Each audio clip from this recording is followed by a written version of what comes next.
Okay, what's up, everybody? Christopher Leon Johnson here. So, happy Monday, the 8th of July, 2024. Stay dry, stay cool. Stay cool and dry, because you get ammonia like that. 8:24 right now. So, came on the bus, speaking, was on the virtual panel, the Zoom panel for the what they call it, thingamajig, the New York City Charter Revision Commission meeting, chaired by Diane Savino, with various other board members. I respect all of them for doing this. And I want to make this clear, right? I want to make this little quick video clear. I don't like going live because I don't like YouTube's fucking my lives up, so I can't go live. So, make this clear, right? So, I made a comment today about this whole thing about Antonio Williams, right? And like I said, the only reason why and people are like, well, Chris, like, why you call them niggas out like that, because I was sitting on that panel for 2 hours, and they was mainly the organization that got those people, the family of Antonio Williams to speak, is the Justice Committee, right? And you understand about the Justice Committee, guys, the Justice Committee is one of the most corrupt nonprofits in New York City. They have a lot of votes. A lot of elected officials that call themselves progressive are scared of them, and they're the main organization that pushed for how many stops act. And we can get that like another time. But going forward, that the Justice Committee has a lot of power in the city, and a lot of people in the political world, New York City political world, are scared of that organization, except for me. And I want to make this clear, right? I'm the type of person, like, people might think that the way I might come off and commenting and speaking might be not sensitive, but I'm really sensitive to death. Like I said today, both of those guys are dead.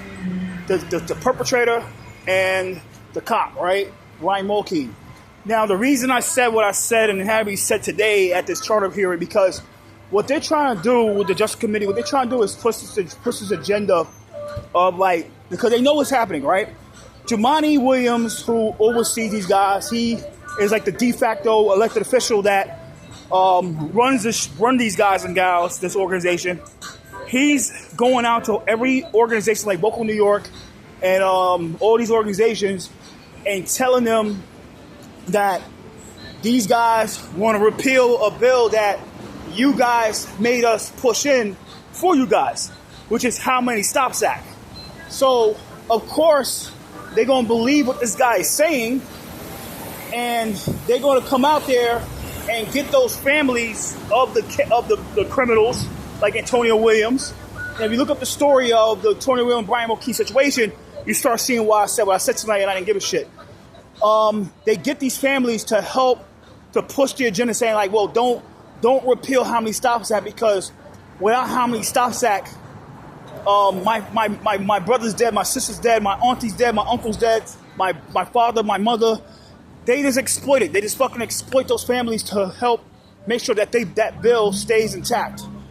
They know that a lot of people in New York City are pissed off about this bill. The How Many Stops Act bill was unethically written to law. Unethically overwritten. Everybody knew what happened. If you understand about politics, the way it works in any bill, right? And the speaker has a lot of power in this shit. The speaker has a lot of power, right? The speaker threatened a lot of members in the city council that if they voted no for How Many Stops Act, not only they would have got a zero budget. That means we get a zero budget. That means you're not going to get a lot of discretionary funding and a lot of capital funding. That could cost you your reelection. Or if you're trying to run for higher office, you can kiss that higher office goodbye. And she threatened to kick all their committees, and she threatened to put them in different offices. Now, council members got threatened to vote yes for a bill that deep inside their heart, they'll vote no, because they know that this bill is not going to do anything but make it more harder for the NYPD. And so that's the reason why, they getting these families out there to push the agenda, saying well, don't repeal How Many Stops Act, because if you do repeal How Many Stops Act, you're going to have more Sean Bells and more Antonio Williams and more Ramarley Grahams and shit like that. The reason, like I said, when it comes to Ramarley Graham, if you understand this guy's story, the cop is really justified doing it, of killing Ramarley Graham. But the reason the cop resigned, right? The cop resigned because it got a lot of controversy. People got real pissed off, and people were ready to fucking riot, right? In New York City that time. Riot in the Bronx. So that's why the cop resigned, because the commissioner that time, which was Ray Kelly, and the mayor that time, which I believe that was Michael Bloomberg, I think it was 2012, Michael Bloomberg, made him resign because the city was about to go, oh hell, we're gonna break loose. He didn't, they didn't, because they left for blood. So Ramarley Graham was justifiably killed by Brian Mulkeen. Now it comes to Sean Bell, right? And Sean Bell, it's a sad situation, but the cops had their justification to killing the guy, because if you understand the stories of Sean Bell was in it, like he was in a strip club getting drunk. Like it was a shady strip club. The cops were investigating the club. The cops thought the guy was suspicious. 4 guys coming out suspiciously, and they wanted to stop him. But everybody know, like, once you're in a moving car, you know, that's a death vehicle. Ask Transall, ask Open Plans, the people that hate me, right? Ask them about a vehicle. It's a death machine, right? A vehicle is a death machine. So it doesn't matter. They drove back. You can pull forward, and the cops were justified killing those guys, killing Sean Bell, and they had to resign and shit like that. Because, like I said, it was a lot of unrest in the city. I'm not saying a riot, but it was a lot of controversy in the city. That's the reason why those guys resigned. But like I said, it's discussing what they're trying to do to make sure that this thing, if it gets on the ballot for the Repeal Homie Stops Act, right? The Repeal Homie Stops Act. It is disgusting of how they are exploiting those families who have to relive their pain, relive their trauma to help save the nonprofits' ass. Just crazy. These nonprofits are corrupt. Really crooked. I'm getting some pizza. I gotta put this on pause. Shout out to Motorola, because you can pause the fucking phone. 8:31, 9:01 right now. I gotta get some food, so I got a lot go. 1 second. Put it on pause, guys. 1 second. All right, I'm back, guys. Got some food. Got some pizza. So let's go forward, guys. Like I said, these nonprofits, like the Justice Committee, are real corrupt, man. Really, really, really, really corrupt. Really corrupt.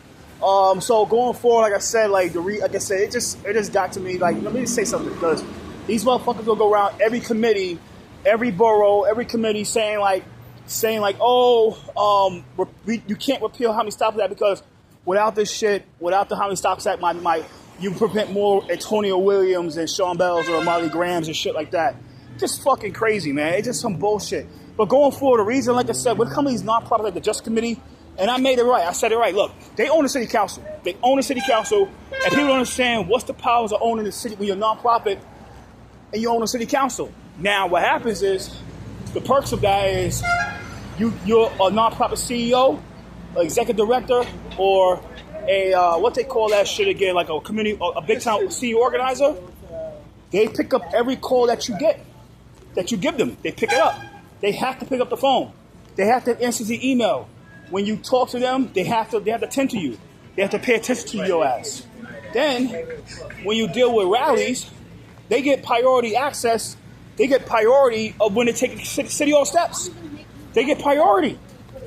And we don't know what's happened with the bullhorns. They get impunity with using the bullhorns. They can use a bullhorn with no permit. This is the truth. They can use a bullhorn with no permit. While everybody else that's not down with the game, with the whole thing, they got to get a permit. How quick now the cops want to lock you up if you use they want to lock you up if you use a megaphone without a permit. But when it comes to these nonprofits, just like they could use a bullhorn with no permit, and nothing ever happened. It's just crazy. I back the cops, so I'm not here to break the law. Just because they break the law, I'm not gonna break the law. But this bullshit is not fair. Facts. But going forward, another perk you have when you own a city like that, you own a city council, is not only you automatically get called first to speak at the public testimony, you get to speak longer than everybody else. All right, so everybody know how the city council is, right? Shout out to the city council, right? Public testimony, you're only able to get 2 minutes, depending on the committee or the chair, or the topic, you get 2 minutes, or you get 3 minutes, or if you speak a different language, because you now get a translator, you get 5 minutes. Now, everybody know how this game goes. These nonprofits like the Justice Committee, these corrupt nonprofits like the Justice Committee, they get 2 minutes, and they'll speak for per person like 5, 10, 15, 20 minutes. And the chairs of the committee don't even stop them. And people understand, like, when it comes to this new city council, right, from 2022 to be exact, right? The chair for the public safety was Kamala Hanks. Now, Kamala Hanks was a moderate Dem. Speaker gave her the land use committee, I think it was subzoning for restaurants and shit like that, and open sheds. While at the same time, who had the criminal justice was Sandy Nurse. Not Sandy Nurse, it was Tiffany Caban, right? She had criminal justice, so she oversaw Rikers. She oversaw, criminal justice was, Tiffany Caban, she oversaw Rikers, right? Now, okay, the new city council right now, the current class, you have now the criminal justice committee chair that oversees Rikers Island is Sandy Nurse, and now the public safety committee that oversees NYPD is Yusuf Salam. So we all know what's going on here, right? Like I said, Sandy, we all know who she is. She's really stubborn and like that to certain things. But when it comes to Yusuf Salam, guys, like Yusuf, you gotta watch this guy, and you gotta be on top of this guy, because this guy, we all know his past, his so-called expungement and conviction reversal of the rape of a white chick. He was alleged of beating her with a metal pipe and shit like that. He got convicted for sex offense and rioting, and he did the jail time. He got shit overturned to the point that they made a movie out of it called a series on Netflix called When They See Us. Now, Yusuf Salam, the reason I say you gotta watch this guy, because the city council can exploit this guy, can exploit this man to push every agenda they could push when it comes to criminal justice reform that will not help anybody. It will hurt everybody, including black people and Latinos. It will hurt them more instead of helping them. Because his past, I'm Yusuf Salam, and I've been rubber convicted for a crime I didn't commit. So we have to do this, and that, because it's the name of fucking justice. Make sure that people don't get wrongfully convicted anymore. But it's just crazy, guys. It's just not right. Just not right. But going forward, but you understand that like I said, these nonprofits, like the Justice Committee, they own those two chairs, Sandy Nurse and Yusuf Salam. And what happens, guys, is these nonprofits, they can speak as long as they want to speak. And when nothing ever happened, because these same chairs of the committees, they scare these nonprofits. If everybody follows transportation, you see what happened with Transo. They speak over their time. And nothing ever happens, right? Nothing ever happens. But when it comes to, they let these nonprofits speak, nothing ever happens. They ask them questions. They can run their fucking mouths. They can do what they want to do. But when regular people like me speak, or regular people that are that's not part of NPIC, the nonprofit industrial complex, the defund the police industrial complex, hate the cops industrial complex, like the Justice Committee and Local New York, because they was on there. I didn't want to get them because they should never get involved, because I'll put their ass on blast next time about their little sex offender little boyfriend, Douglas Powell. But speaking of Douglas Powell, like I said, they let these guys like Local New York, same thing. They get the government privilege. They get access to City Hall.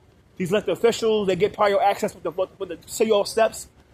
And they let sex offenders like Douglas Powell say the most racist shit about Asian people, and nothing ever happens. They still got this guy around. They let this guy stay on stage with Jay Fredge, and nothing ever happens. But like I said, for regular people, they get shitted on. You get 2 minutes. They want to cut you off. They want to weaponize security to try to kick you out the fucking chambers if you want to comply to their command. It's crazy. Me, I'm the type of guy like you. I'll say, like, why the hell you let these guys speak? Or they go anti-police rhetoric. But when I come out my pro-cop rhetoric, I'm not saying rhetoric, but let's say be fair. Pro-cop speech, or then y'all want to cut me off. Just crazy, guys. It's just not fair. It's just really not fair. And people got to start calling shots. Like, why the hell did the city council let all the nonprofits speak first during public testimony, but then at the end they let all the regular people speak? All the nonprofits get to speak for as long as they want to speak for, say the most racist shit, anti-Semitic shit, xenophobic stuff. But the regular people, they gotta shut the fuck up. 2 minutes, oh, your time is up. 3 minutes, your time is up. 5 minutes, your time is up. That's crazy. It should be fair for everybody. You let these guys speak over their time, I should speak over my time. Other people speak over their time. That's not about me. I'm speaking for a lot of people out there that have this issue with the city council, New York City Council. They should speak. We should speak the same amount of time they should speak. They want to speak 10 minutes, we get 10 minutes. Fuck that. It's fair game. Really fair game. Really, really fair game. And that's why that's the thing, man. Like I said, like I said, the cop who was killed, Mr. Brian Mulkeen, that man, he died at 31 years old. I'm 33. The guy did way more when I was alive, man. I commend that. But people gotta understand that as much as like they miss their family member, the William family miss Antonio, the Mulkey family miss Brian. They miss Brian. Brian died at 31. Brian will never see 32. He will never get to experience things that I get to experience, and a lot of people in New York City get to experience when they're alive, man. He'll never experience that. He's dead. He's a dead man, man. He's a dead man. You know? And that's the truth. He's a dead man. You know what I mean? It's just like I learned, right? It's like I learned about life. Once you're dead, you can't come back. This is not Mortal Kombat. It's not Grand Theft Auto. You can't just die and respawn. Once you're dead, you're dead. And that's the truth, man. It's just horrible, man. Like, it's really horrible. Like I said, the family was trying to make it all about Antonio, but won't they bring up the dead officer that's dead too? Of course, the guy, Mr. Antonio Williams, was dead because of cop bullets. But Mr. Brian Mulkeen died those same bullets too. But you know what the truth is? Both of them died because of NYPD bullets, right? Facts, right? But the thing is, like, look, if Antonio didn't do what he did by wrestling for the guy's gun and doing all that dirty shenanigan shit, he would have probably been alive and Brian would have probably been alive. Okay, let's say they would both been alive, man. They would have both been alive. It didn't matter. Like I said, it because of Antonio's ignorance and negligence and selfishness, he's dead and Brian Mulkeen is dead. It's just fucking sad, man. Like, nobody deserves to die in this stuff, but this is what happens, guys. The truth. People don't want to hear the truth, but the truth hurts. The truth fucking hurts, man. But going forward, people, you know, like I said, it just disgusting. Like I said, these nonprofit, like the Justice Committee that own the city council, try to go to every committee here and try to make it all about the dead criminals, and instead of bring up the dead cop. Like I said, when it comes to Ramarley Graham, like the cop that killed Ramarley Graham, like I said, it was justifiable because you never know. Like I said, you run to a bathroom, you don't know what the hell is in that bathroom. Just keep it 100%, right? Just keep it really 100% here. Like, do you guys even know you can store a gun inside if you have a sink, like a old school bathroom toilet, where you can pull up the water, right? The seal for the water. Don't you know you can stash a gun inside that pocket? You never know that motherfucker put a gun in that shit. Parents don't understand that. You never know what your kids are doing, what your family doing. You know what the hell they're capable of. But it's sad. The cop resigned. The cop's still here. And when it comes to Sean Bell, the cops that killed the man, they still here too. They're still here too, man. So like I said, man, when it comes to Brian Mulkeen, man, I understand Sean Bell's and the Sean Bells and the Ramarley Graham, because the cops that killed those two, they are still alive. Of course, they lost their job and their career, and they probably do something different. But they're not Brian Mulkeen. Brian Mulkeen is dead, bro. Like, he can't say, you know, what is it? Dead man tell no tales. That's what it is, man. So people gotta understand that you just can't make a criminal just the victim all the time. And people gotta start fucking buying to this shit, man. People in New York City gotta stop buying this bullshit. Like, the criminals are always the victims, man. It's not the case. Just because you hear it from these corrupt nonprofits that own these publications, these publications like Gothamist, right? Like Gothamist and the City of New York and City and State and Gothamist and Politico and shit. Like, I'm not trying to diss Politico because there's people in Politico that I respect. There are people in City and State that I respect. And there's people at Gothamist that I respect. But we all know the game is here that these corrupt nonprofits, they own the city. And they own the media. And they own Antifa. Now, let's say you're a reporter, right? And you want to be straight down the middle, tell how it is. What happens is these organizations ain't going to like it. And they'll say, well, we know what you fucking wrote about this situation. You're going to delete that article, or you're going to change it how we want to change it to. We want it be represented, or we're going. Anytime you come out of the city and report an event, we're gonna fucking green light your ass, and we're gonna fucking give you a hard time by breaking your camera and fucking your ass up. That's the truth. I'm a journalist. I'm media credential. People know my number: 40037 NYC media credential, 736 NYPPA. I know this shit. This is the game they play with me. Like, well, you gonna have to fucking do this a certain way, or we're gonna give you a hard time out in the street. I know this game. These people, they like to intimidate media. They like to intimidate journalists. They like to intimidate people with a camera, saying like, well, how about you gonna turn it? You gonna put it how we gonna put it, right? We gonna make this look good, right? I know this shit. I know this thing. I've been doing it for 2.5 years, bro. You think I know what these nonprofits be fucking doing this shit? Working with Antifa and these dirty activists and shit. These violent activists and threatening them and saying like, well, yo, you're gonna write this and present this way or else. They're like the Justice Committee. They play these fucking games. They play these games. One of the main organizations. But like I said, with Vocal New York, they can't have nerve to come in the comment. I don't have time to argue these fucking guys, but they know damn well they could never come at me with the shit they did with Douglas Powell. They protect the sex offender. That's the truth. But I want to end this here. About sanctuary city laws. Like I said in the video, I am not xenophobic. I love my migrants. I love them. There's some good people that's trying to make a living, that's trying to make it better here because they go in their country. It's like fucking hell. But we all know there's a criminal element with some amount of these migrants, and this is the problem. The criminal element is a big, serious issue because they are protected by the same sanctuary laws like your regular person that's probably a day laborer, or they sell tacos and shit like that, and like fucking fruits in a cup.